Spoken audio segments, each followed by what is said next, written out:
صدیق اکبر رضی اللہ تعالیٰ عنہ اور ان کے بیٹے کی باہمی گفتگو۔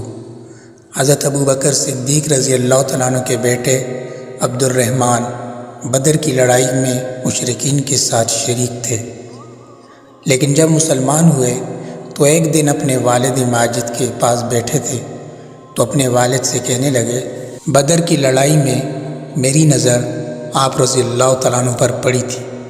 اس وقت آپ کو نشانہ بنانا میرے لیے بہت آسان تھا، لیکن میں وہاں سے ایک طرف کو ہو گیا اور آپ کو قتل نہیں کیا۔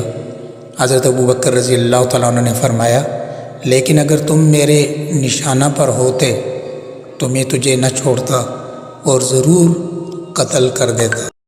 الذي نزل الفرقان على عبده ليكون للعالمين نذيرا